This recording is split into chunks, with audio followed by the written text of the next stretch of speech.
senang sama karate karena memang dari kecil udah tomboy kali ya. Jadi pas gue lihat, ih kayak seru banget nih pukul-pukulan gitu, tonjok-tonjok. Udah niatnya begitu mau pukul-pukulan kali ya. Kuliah gue tuh udah bawa tas gede gitu, jadi orang ngeliatin gue bodo amat lah. Jadi gue datang masuk kelas, cabut langsung ke Senayan naik Mio hijau anjay. Naik Mio hijau sampai Senayan untuk news anchor sport. Iya, cuma karena pakaiannya pendek disuruhnya, jadi nyokap gue yang kayak nauzubillah nggak usah lu pakai. Udah jadi kayak udah deh mak gue nggak boleh deh udah. Tapi muka lo sekilas tuh kayak ini Juwita Bahar tuh lo. Ya, Juwita Bahar. Kereta Mungkin malam dong.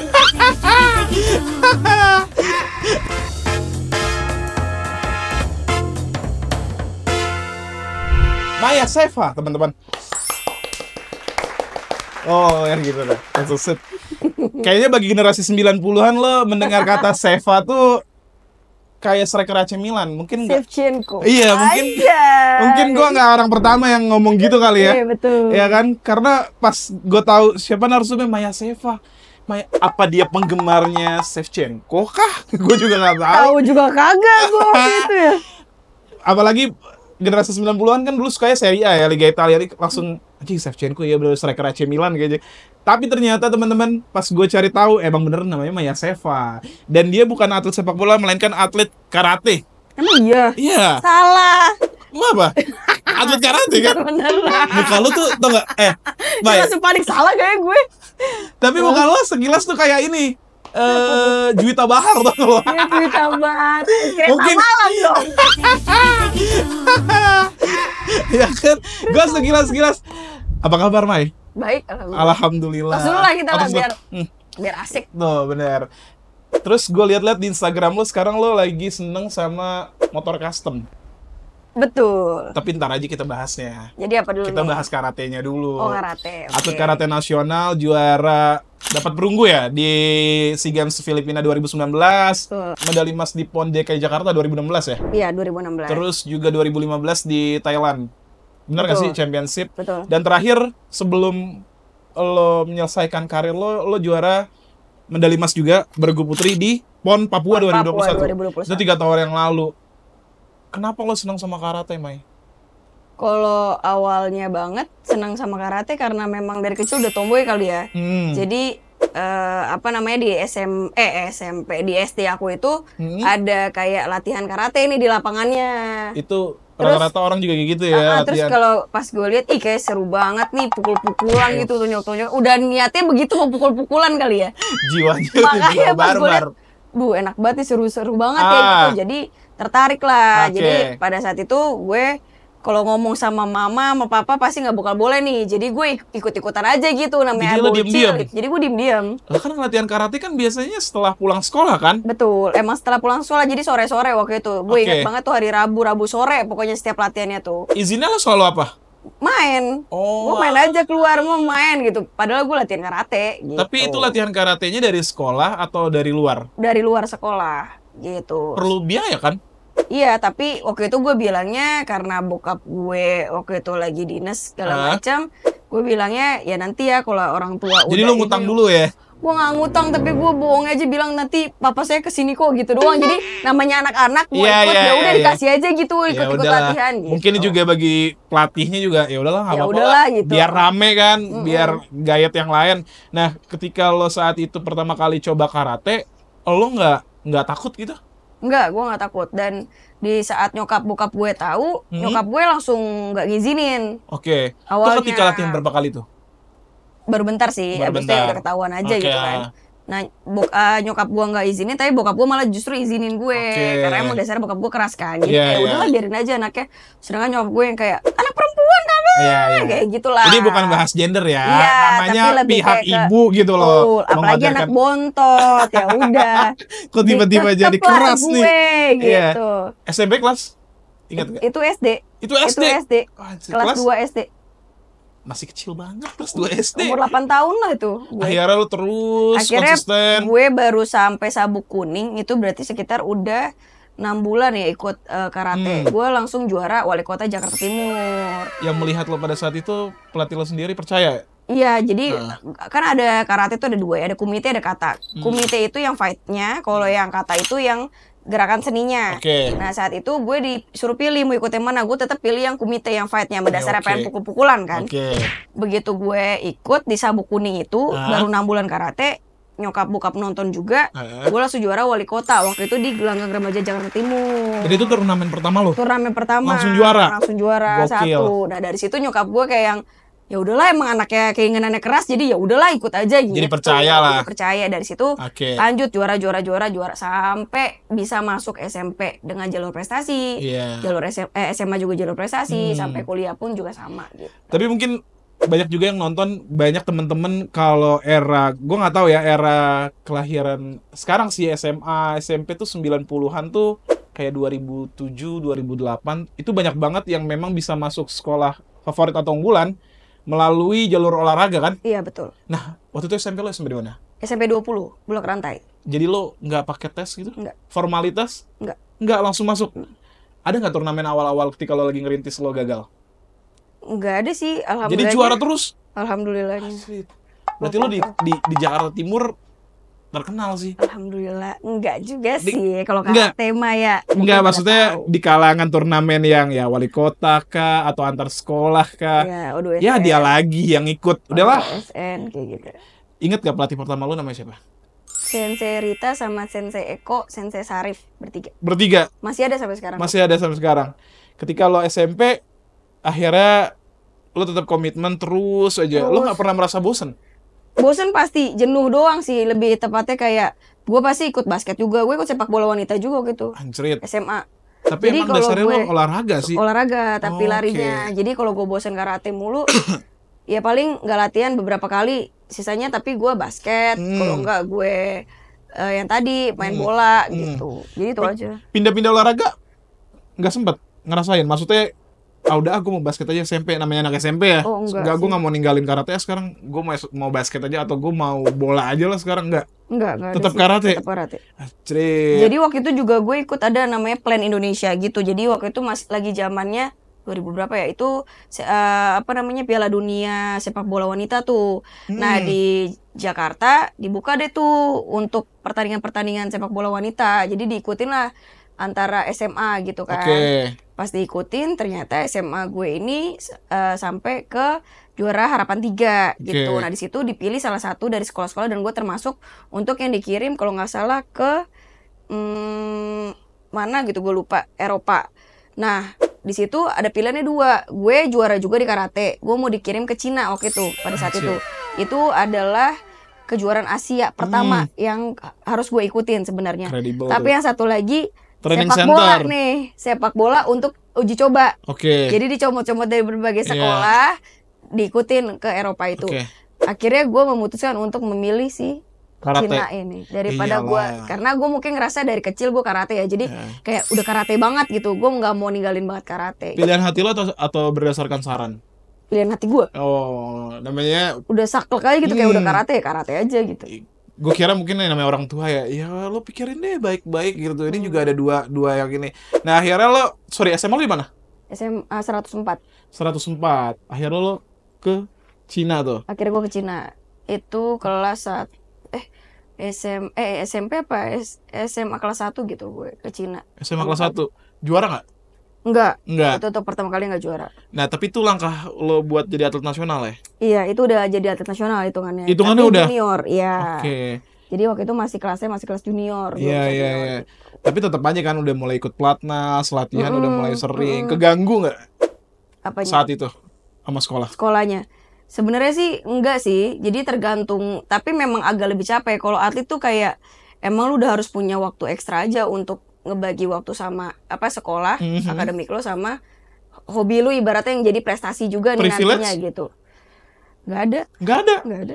Maksudnya kan biasanya pihak sekolah kan ya udahlah lo latihan aja, lo juga udah ngebawa lumayan nama sekolah. Enggak. Itu kan balik lagi. Semua kan balik lagi ke gurunya. Kalau gurunya saklek nggak mau izinin, nggak Iya, izinin iya, iya, gitu. iya. Tapi pada saat itu pas SMA, ketika yang lain turnamen berarti lu udah nggak ikut turnamen yang kecil-kecil? Tetap ikut. Oh, Jadi alah. izinnya by turnamen aja gitu. Oke. Jadi bukan yang kayak gue kan ada latihan-latihan gitu, gue jadi izin sekolah demi latihan doang, itu nggak pernah. Oh. Jadi gue tetap abis pulang sekolah gue langsung latihan gitu. Baliknya malam Balik gitu. malam udah capek banget Ulang. udah tuh gue tuh. Mau ulangan gimana juga tetap aja gue ikutin. Iya. Gimana gitu. Iya. Nah, abis itu ketika lo ikut pelatnas, terus lo latihan dan segala hal, titik balik lo kalau lo ya gue jadi atlet gitu. Itu SMA kah atau setelah lulus SMA? SMA kelas 1 itu. Jadi SMA kelas semenjak 1. jadi semenjak gue udah masuk tim Nas junior, gue ngerasa kayak oke, gue bakalan jadi sesuatu nih, gue pengen juara kayak senior gue juara SEA Games, juara Asian Games ataupun juara dunia gitu ya, berpikirannya Olimpiade saat gitu itu, misalkan gitu ya. ya. Oke. Berpikirannya nggak yang gue apa mau main aja. Sebenarnya kan kalau dibilang banyak banget waktu yang kebuang dengan usia gue yang segitu, pasti orang lebih mentingin main sama temen-temen, nongkrong segala macam. Gue bersekolah, pulang latihan, udah itu aja. Nyesel nggak pada saat itu ya? Kalau sekarang sih udah nggak nyesel mungkin karena lo udah meraih ya apa yang lo pengen mimpiin gitu. Enggak sih. Enggak, pas SMA kan temen-temen lo, lu main, karena lagi banget. Eranya kan, lagi suka-sukanya main. Sampai males pada ngajakin main tuh juga pernah gitu, maksudnya kayak udahlah, udah pasti nggak bisa gitu. Kadang tuh ngerasa kayak, kok gue nggak diajak ya, percuma juga dia ngajak gue juga, gue kan pasti nggak bisa, gue memilih untuk karate gitu. Itu juga jawaban temen-temen lo kalau lo ngomong gitu. Ngapain gue ngajak lo? Nah, jadi atlet nasional bagus nggak sih? Maksudnya dalam artian yang dikasih sama pemerintah buat atlet karate? Menurut gue opini lo aja. Iya, oke banget kok. Alhamdulillahnya. Jadi waktu gue SMP yang gue bilang bisa masuk jalur prestasi itu pertama kalinya undang-undang itu disahkan untuk apabila misalkan ada kejuaraan DKI level Jakarta Timur ataupun DKI ya, itu bisa dijadikan sertifikat, itu bisa dijadikan masuk tanpa jalur prestasi gitu, tanpa adanya tes gitu. Iya. Jadi pada saat itu aja udah memudahkan gue untuk memilih sekolah aja, udah alhamdulillah gitu. Udah gitu ditambah kalau udah bicara sebagai atlet DKI ya kayak gue sekarang, gue juara PON, dapat bonus, juga maksudnya ibaratnya training center juga dapat uang saku segala macam, dan uang sakunya juga nggak yang pelit gitu, maksudnya oke loh gitu. Jadi menurut gue worth it banget sih. Ya lumayan sekarang lah. Gitu loh. Pas era sekolah teman-teman lo dengan nominal uang seadanya lo udah lumayan dong. Alhamdulillah. Iya, alhamdulillah.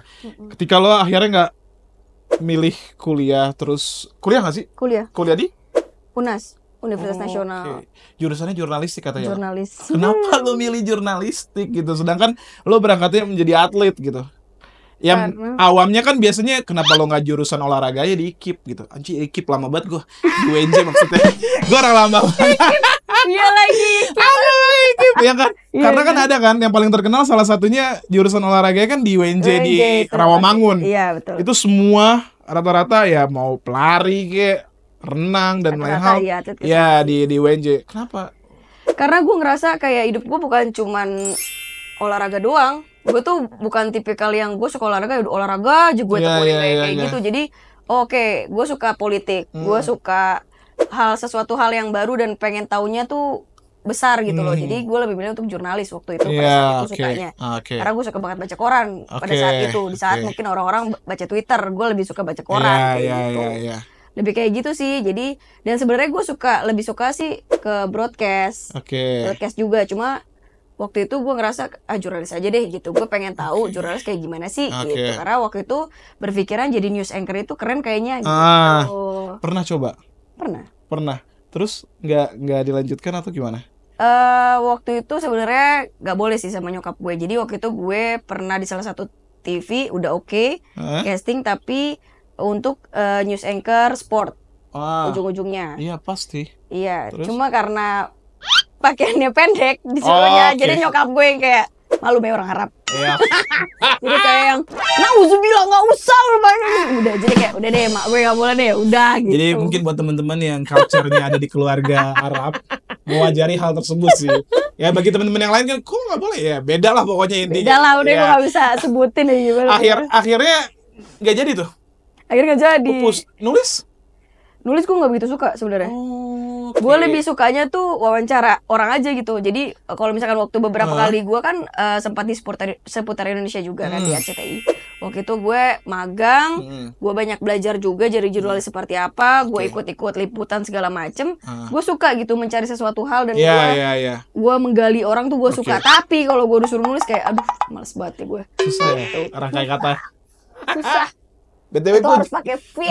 BTW gue juga jurusan jurnalis. Oh iya. Iya. Di mana kalau boleh tahu? Apa cuma gue di ISIP. Oh di ISIP. Beda, ya kan? Iya. Nah, tapi abis itu ketika lo punya kesibukan dengan karate, jurnalis lo sama sekali nggak, maksudnya ilmu jurnalis lo nggak ada dong. Maksudnya nggak kepake gitu dong. Enggak sih sebenarnya. Nggak kepake, iya. Susah nggak ngejalanin kesibukan karate dibarengin sama kuliah? Susah, itu gue bilang mati-matian. Asli. Jadi gue dulu benar-benar kayak struggle-nya tuh kuliah gue tuh udah bawa tas gede gitu. Jadi orang ngeliatin gue, bodo amat lah lu liatin gue. Tas gue tuh gede isinya peralatan karate. Jadi gue datang masuk kelas, cabut langsung ke Senayan naik Mio hijau anjay. Naik Mio hijau sampai Senayan gue latihan dan latihannya tuh kan berat banget Jadi kayak udah setiap hari gue begitu kupu-kupu aja. Nggak ada yang nyaranin nggak sih? Udah sih lo ngapain kuliah, lo kan udah atlet nasional gitu. Nggak ada sih. Nggak ada. Kan gue juga waktu itu kan juga bawa nama harum si kampusnya juga. Waktu itu kan pada saat itu ada kejuaraan antar universitas. Nah pada saat angkatan gue itu banyak atlet yang masuk ke situ, atlet karate. Jadi kita memang waktu itu difasilitasin untuk udah semuanya pada masuk aja. Jadi diberikan kemudahan lah kalau misalkan izin seperti itu. Privilege-nya seperti itu. Cuma balik lagi tergantung dosennya. Dosennya nggak ngasih juga tetap aja nilai gue. Ya itu ada gue tahu namanya. Matkul apa? Nggak usah lu jemputin aja nama dosennya. Udahlah. Sistem informasi komunikasi. Gue inget. Angkatan berapa sih? Gua 2012. Oh 2012. Lulus tahun?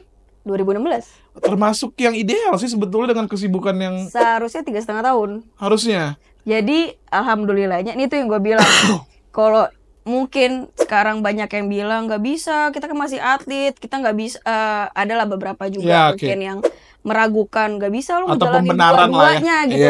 Kalau lo fokusnya satu hasilnya bagus pasti. Kalau lo fokusnya dua, karate sama kuliah, ya lo kepecah nih fokusnya nanti lo nggak bakalan jadi juara gitu. Nggak juga. Lo menampik semua itu istilahnya. Nah di saat itu gue menunjukkan ke salah satu pelatih gue yang gue kira menurut gue gini loh, lo ngomong kayak gitu nggak semua orang bisa menerima, dan gue menjadikan itu sesuatu yang bukan dendam ya, jadi lebih kayak lihat deh gue tunjukin ya kalau gue tuh bisa gitu. Jadi energi buat lo. Betul.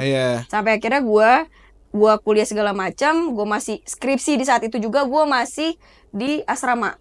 Dan itu latihan untuk PON 2016, jadi sama-sama 2016 nih. Anjir, lo ada skripsi dan gue ada PON. Ada PON. Iya. Dan di saat itu juga waktu itu gue pulang dari Thailand, skripsi gue kan harusnya udah gue masukin tapi belum ditandatangani nih sama dospem gue. Masih dilambat-lambatin lah. Dia mikirnya ya udah lu fokus aja dulu. Next semester aja. Maksud gue kalau emang bisa sekarang kenapa harus besok gitu? Gue aja bisa nih, ibaratnya gue yakin gue bisa. Kenapa lu harus ntar-ntarin gitu kan? Sampai gue ya Allah, sampai gue jam 5 subuh ke rumah dospem gue cuma buat minta tanda tangan. Tapi itu emang paling PR sih. Itu paling PR gue kayak ya udah gue berjuang aja nih sampai akhirnya gue ngadep ke warek gue. Gue bilang gue kan udah mengharumkan nama kampus gue nih, gue bilang gitu. Terus gimana? Gue bargaining power lah apa pada saat skripsi. Nah, gue pengen skripsi aja, udah skripsi gue diokein, gue mau sidang gitu kan. Ngapain gue harus nunggu lagi gitu. Maksud gue waktu itu SKS gue juga udah habis 3,5 tahun itu. Jadi gue semester yang berikutnya gue juga tinggal skripsi doang. Jadi kayaknya kepentingan sama kampus juga bakal jarang kan. Iya, jadi kayak mau ngapain lagi jadi gitu buang waktu gue gitu kan. Kalau gue bisa selesain skripsi gue udah bisa, ibaratnya gue punya cita-cita tuh gue lulus kuliah, gue juga juara PON pada saat itu. Impian gue gitu. Dan alhamdulillah semua keijabah aja gitu. Kalau emang lo mau usaha dengan keras meski lo jatuh bangun ya menurut gue. Akhirnya gue diokein, gue sidang, gue pulang dari Thailand langsung besokannya sidang skripsi. Terus abis itu gue masuk asrama, tuh gue persiapan PON. Alhamdulillah juara 1 di PON dengan 2 medali. Jadi keren banget. jadi gue juara PON September, Oke. Oktobernya gue wisuda gitu. Itu enak banget ya. Itu tuh kalau schedule-nya tuh udah ini loh schedule yang dimimpikan. Iya, alhamdulillah. Pendidikannya selesai, terus target impian juaranya juga dapet. Iya. Gue mikirnya soalnya kalau gue antarin, gue habis juara PON, taruhlah gue emang udah juara nih pada saat itu. Oke. Selesai PON gue juga gak enak-enak ya. Pasti. Anjir masih ada skripsi lagi. Kayak gua ngeganjel wisuda, ya? Kayak ganjel. Iya. Jadi pas udah selesai kayak alhamdulillah udah deh gue udah mau seneng-seneng dulu gitu. Itu tahun terbaik lo nggak? Tahun terbaik gue 2016. 2016. Gila. Tapi setelah akhirnya lo udah lulus udah, terus lo juara PON udah. Saat itu langkah lo apa yang lo pikirin setelah 2016? Maksudnya setelah juara PON dan selesai kuliah? Apa Kerja. lo ya melanjutkan kerja atau lo melanjutkan udah gua lebih serius lagi di karate kah? Mungkin menjadi turnamen-turnamen besar yang akan gua jalanin gitu. Karena pada saat itu kan pasti ada mimpi kan turnamen-turnamen yang lebih gede kan. Kerja doang. Enggak, sebenarnya gue pengen SEA Games waktu itu 2017-nya. Cuma karena waktu itu gue karena satu dan lain hal lah, pokoknya intinya adalah biasalah kalau di karate ya. Jadi kayak bukan karate doang, seluruh olahraga menurut gue. Jadi kayak yang ya udahlah, emang belum rezeki gue masuk timnas gitu. Jadi gue lebih memilih untuk oke, kalau gue nggak masuk, kalau gue tetap ngejalanin cuma karate doang, buang waktu, latihan, tapi kan belum ada tujuannya nih, latihannya untuk apa gitu kan. Jadi gue memutuskan untuk, oh ya udah gue kerja. Kenapa? Karena nggak selamanya gue di karate, ada masanya, gue akan selesai gitu. Jadi ketika gue memilih untuk selesai itu, ketika nanti ibaratnya gini, lu udah selesai jadi atlet, tapi lu udah punya pegangan gitu. Pegangannya apa? Ya udah.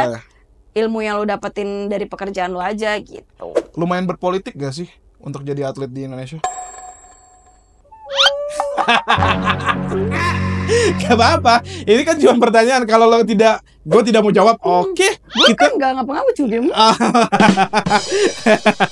Enggak, kan gue nanya. Gak namanya sebuah. Enggak, ini gak cuman olahraga ya. Pokoknya intinya menurut gua, lo di komunitas kah? Pokoknya di berkelompok lah. Betul. Itu kan akan ada selalu intrik-intrik kayak gitu ya. Betul. Semua kan kalau dibilang punya kepentingan gitu kan. Balik lagi, kepentingannya untuk apa? Kalau untuk pribadi jangan di dalam organisasi. Jangan dipancing. Oh, enggak dong. Berarti ini salah satu alasan lo nggak ikut SEA Games 2017. Iya. Oh iya ya, udah nggak usah panjang berarti kayak gitu. Oke, akhirnya tapi 2017 lolos skip. Karena gue pada saat itu gue menyalahkan kayak wah faktor kekuasaan nih, gue jadi nggak bisa gitu, tembus gitu. Tapi baik lagi nyokap gue selalu ngajar emang belum rezeki lo. Nyokap gue sesimpel ngomong gitu, emang belum rezeki lo, jadi mau ngapain? Udah, kalau emang rezeki gue pasti ada saatnya. Dan benar itu terjadi di 2019. Oke, sebelum ke 2019 berarti 2016 tuh setelah lulus kuliah dan juara PON di Jakarta, lo kerja? Gue kerja. Di salah satu toko politik. Ais, gila. Ternyata seorang Maya Seva dipolitikin dan masuk ke dunia politik. Supaya gue belajar cara berpolitik gitu. Itu berapa lama? Lumayan lama. Sampai 2019. Oke, 2019 lo akhirnya ikut SEA Games Filipina. Betul, SEA Games Filipina. Nah, di situ gue tadinya ada salah satu pelatih gue. Terus bilang kayak, "Mai lu nih jarang latihan lagi. Gimana sih, masih mau gak sih?" gitu kan. Masih mau, cuma kayak ya udah nih gue juga punya prioritas. Gue harus kerja gitu untuk diri gue sendiri, gue bilang gitu kan. Ya udah ini mau seleksi nasional untuk tim SEA Games 2019 itu. Saat itu gue jarang latihan dan nggak pernah latihan mungkin ya, menurut gue masih sibuk sama kerja, paling sebulan sekali absen atau sebulan 2 kali gitu kan. Sampai akhirnya gue cuman persiapan itu sebulan. 1 bulan? Sebulan setengah lah, hampir 2 bulan doang. Itu cepet banget sih. Iya, abis itu gue langsung ikut seleknas itu. Dan alhamdulillahnya juara 1. Langsung lolos. Itu ngebuktiin tuh ya? Iya. Membungkam nggak yang di 2 tahun sebelumnya? Iya sih, makanya. Dan saat itu si orang ini yang tadinya ada, ya intinya itulah. Iya, oke. Gue jadi gak bisa. Jadinya yang tadinya dia posisinya terganti dengan gue. Intinya itu. Itu yang gue gue langsung mikir lagi ke belakang kayak, oh ini yang maksud nyokap gue. Oh, Kalau emang udah waktunya oke. lu saat itu, ya lu akan Rezeki yang maju gitu. Dilancarin lah pokoknya. Iya, intinya. bukan orang lain gitu. Jadi ya gue menunggu, ternyata Allah Oke. kasihnya di 3 tahun berikutnya gitu. Ketika 2016 sampai 2019, lo ada kepikiran untuk berhenti karate nggak? Karena kasus Enggak politik sih. ini? Enggak. Enggak. Berarti kan tapi tetap jarang latihan kan? Jarang latihan, tapi cuman beda prioritasnya aja sih. Hmm, Udah lebih oke. prioritasin kerjaan daripada karatenya Oke. gitu. Kalau dulu kan prioritasin karatenya daripada yang lain-lain gitu kan. Iya, Ini iya. gue balik. Oke, gue sekarang prioritasin kerjanya daripada gue karatenya. Kenapa ya? Tadi gue bilang Oke. nggak selamanya gue bisa karate. Hmm. Gue ada masanya gitu. Tapi pada saat itu 2016 dan 2019 kan lo udah jarang karate. Lo mikir ngapain juga gua karate, nggak ada tujuannya? Nggak ada sih ya, gue secinta itu kali ya sama karate ya. Oke. Jadi kayak yang ya udah masih, makanya kenapa gue juga kadang mikir gila, gue persiapan, orang-orang persiapan 6 bulan latihan buat kejuaraan seleknas itu gitu kan. Gue sebulan lebih baru datang lagi, alhamdulillah langsung juara. Maksud gue ya sebenarnya itu ya, menurutnya buat gue, buat atlet-atlet juga yang lain gitu, yang junior-junior sekarang yang ngerasa waduh gue butuh persiapan nih untuk ke juara ini. Betul, butuh persiapan. Cuma baik lagi, semua persiapan itu akan kalah kalau mental lu nggak. Lo denger siapa atlet sekarang? Mental Denger. lu tuh nggak ini, nggak yakin ataupun kayak udahlah gue belaga gila ya, mati lah ibaratnya kayak udahlah gitu. Banyak yang sirik nggak sama lo? Wah nggak tahu. Walam. Kan gue nanya. Allah walam tuh, Allah walam sawang. Nah, Melo tiba-tiba 2017 gue sama kayak lo, tiba-tiba lo masuk lagi 2019 dan lo lolos, terus lo juara. Alhamdulillah. Gila. Itu dia. bergu putri? Enggak, perorangan. Perorangan. Gokil. Final lo lawan siapa sih? Maksudnya negara mana? Kamboja. Nah, kalau ngomongin, kita minggirin negara asalnya Jepang ya. Karate di Asia Tenggara siapa sih? Paling menurut lo paling dominan? Indo sekarang udah oke banget menurut gue. Era lo? Era gue kurang, tapi sekarang nih ada salah satu atlet Indo juga, maksudnya udah juara dunia dan dia malah peringkat 4 dunia gitu. Gokil, siapa? Ada namanya Keiko Georgia. Keiko. Dari atlet DKI juga. Itu kayaknya keturunan Jepang juga tuh. Namanya ya. Maksudnya sekarang oke lah, maksudnya pelatih Indonesia juga nggak pakai pelatih asing yang bisa nunjukin kalau pelatih Indonesia yang dulu-dulu juga berkualitas, bisa ngebawa atlet-atletnya ini bisa juara gitu ke dunia gitu. Nah kan lo tadi nggak mau jawab ya, gue tanya banyak yang sirik nggak sih lo? Oke lah, gue skip lah pertanyaan itu ya Maya. Tapi menyenangkan gak sih Maya jadi atlet di Indonesia Maya? Terutama atlet karate. Menyenangkan? Apa sisi yang paling menyenangkan dari atlet karate di Indonesia? Kalau buat gue ya menyenangkannya tuh ketika gue bisa berkumpul dengan teman-teman gue yang notabene dia dari daerah yang berbeda-beda gitu kan. Jadi lebih kenal. Kita jadi satu tim. Kita tim nggak boleh mentingin diri sendiri. Kita banyak belajar lah. Apalagi kita jauh dari keluarga. Kita cuman kerjaannya latihan, terus coba buat saling deket, saling mengenal satu sama lain gitu. Ketika kita kejuaraan kan ada juara bergu juga kan, itu kan apa ya, feel-nya kan juga lebih berasa gitu. Ketika kita menang, ya itu dia haru aja. Kita pulang lagi ke satu match, kita udah berhasil loh. Kemarin kita kayak udah mau nyerah aja deh, rata-rata kan gitu ya. Gue udah latihan cabat kayak, gue udah selesai aja deh, kayaknya atletnya udah gak kuat deh gue deh kayak Solidnya gitu. Solidnya berasa. Kadang ada yang ayo bisa, ada yang tarik, ada yang apa gitu. Jadi kayak seneng aja, apalagi momen dimana kita bisa sama-sama juara, bisa ngarumin nama Indonesia itu. Itu kan sisi sukanya ya. Iya. Kan pasti ada sisi nggak suka dong. Sulit banget lu. Kan semua keadaan kan ada sisi sukanya, ada suka dan duka. Lo paling nggak sukanya jadi atlet karate di Indonesia apa? Sisi ini. Satu kata aja deh, keadilan. Keadilan ya. Susah tuh ya. Jadi Mai, ternyata banyak banget netizen yang belum tahu kalau lo tuh sebetulnya udah gantung sabuk ya.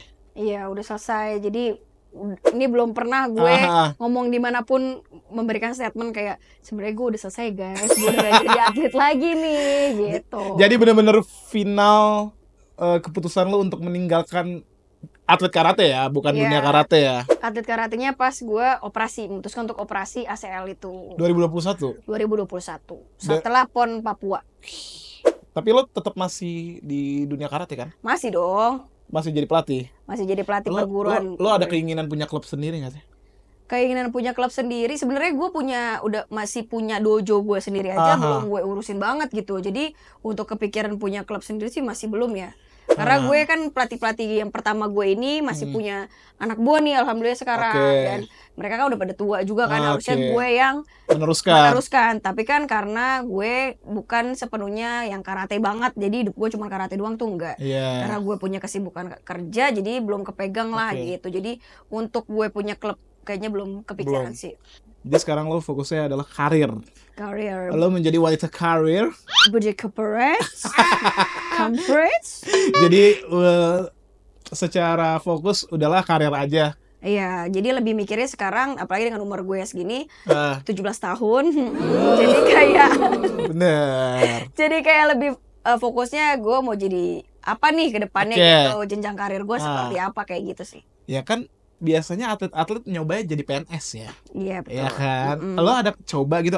Maksudnya prestasi lo kan lumayan banyak ya. Biasanya ada privilege untuk para atlet yang punya prestasi, segudang prestasi untuk menjadi ASN atau PNS tuh lebih mudah gitu. Mudah harusnya. Mudah kalau diomongin, kamu bisa nanti PNS kalau kamu juara. Udah Juaranya udah. Dikasih dong. Kasih dong. Nggak ada tanggapan. Dirit aja kagak kayaknya tuh. Berapa kali coba untuk menjadi ASN? 3 kali. Dengan iming-iming yang sama? Juara PON 2016, Mas PON tuh gue coba. Juara SEA Games gue coba. Juara PON lagi kemarin gue coba. Nggak, semoga adanya statement lo ini orang olahraganya lebih ngeh lah. Oh iya ya, kayaknya datanya kegeser deh. Kayak gue pernah baca di CV-nya. Iya deh, kayaknya gue pernah baca deh. Gitu. Ya mudah-mudahan. Amin dah. Kalau jalur prestasi aja kan yang lo mau, kalau ikut formal kayaknya enggak. Kayaknya gue gak kepikiran sih. Coba jalur prestasi kan maksudnya ya ini hasil dari prestasi gue. Iya benar. Siapa tahu rezeki. Amin, gitu amin. Kan. Mudah-mudahan ini acuan sih, akhirnya jadi denger gitu. Iya. Sekarang sibuknya selain budak korporat, gue sempet lihat lo tergabung dalam komunitas main cantik. Apa? Betul. Main cantik apa? Main cantik itu sekumpulan cewek-cewek cantik. Iya. Dan jelek lo cewek. Iya betul. Oke, nggak jadi ngoles. Jadi kayak, jadi kayak kita tuh bikin, maksudnya main cantik itu banyak profesi dari cewek-cewek cantik ini. Beragam lah ya. Ya, apalagi main cantik ini keren banget menurut gue. Dia bikin movement yang memang bisa positif, bisa memberikan inspirasi juga banyak wanita-wanita lain di luar sana gitu.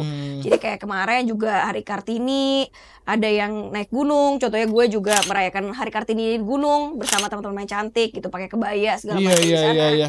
Terus sebelumnya juga pakai kebaya tapi sambil motoran, kayak gitu-gitu sih. Dan gue juga lihat di Instagram lu seneng banget motor custom. Iya sih, suka. Kenapa lu seneng sama motor custom gitu? Karena menurut gue keren aja sih gitu. Di saat cewek-cewek tadi gue bilang tuh udah tuh.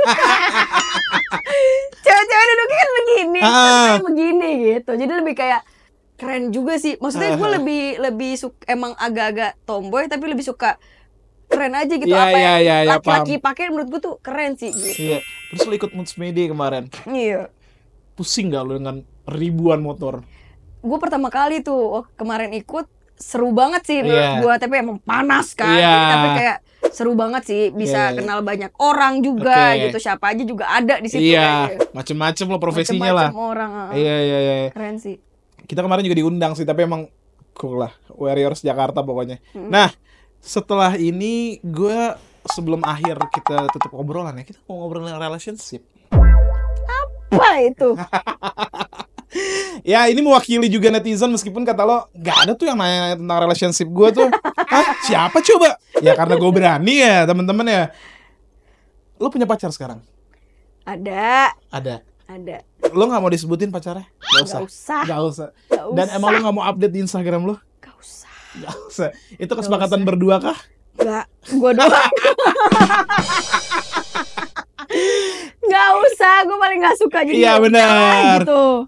Kan belum pasti tahu gitu. Belum pasti, daripada ganti-ganti kan. Iya benar. Mendingan tapi yang ini insya Allah pasti lah. Insya Allah. Ada keinginan menikah dalam waktu dekat? Keinginan mah ada. Keinginan orang tua atau keinginan lo pribadi kah? Keinginan gue pribadi, pengennya ya kan kalau ada jalannya, kalau ada endorse-nya. Nikah gue endorse. Apa itu? Nggak apa-apa lo, artis gede juga endorse lo. Nggak apa-apa Iya kan? emang. Jadi selain lo punya endorsement yang banyak kan lumayan bisa ngeret duit. Betul. Jadi gini sebenarnya nih lahan seni ya. Gue butuh video. Jadi gue. Terakhiran deh. Lo ada kesan, bukan ada kesan lah, jangan. Ada pesan gak sih buat atlet karate yang junior untuk bertahan di lingkup karate Indonesia gitu? Pesannya sih ya terus berprestasi, fokusnya kalau atlet itu ya udah kalian latihan aja, tidur, makan, asupan gizi kalian, gak usah mikirin dan ikut campur politik-politik yang ada di luar sana gitu. Jadi ya udah fokus ke diri pribadi aja sendiri sih, karena menurut gue kalau sekarang atlet lebih dicampur tanganin untuk tahu segala sesuatu tentang kepengurusan. Menurut gue tuh nggak pantas aja sih gitu. Jadi buat adik-adik yang masih jadi atlet, semangat terus, harumin nama DKI ataupun bukan DKI doang ya, seluruh daerah kalian gitu. Terus abis itu harumin nama Indonesia, kalau bisa punya cita-cita tuh setinggi-tingginya biar kalau jatuh tuh masih enak gitu. Itu kan buat atletnya ya, buat pengurusnya dong. Buat pengurusnya semoga amanah, sakinah, mawadah, warahmah. Tahu deh tuh gue. Thank you, Mai. Sehat-sehat, Mai. Sukses terus buat karirnya pokoknya. Mudah. Thank you teman-teman. Bye.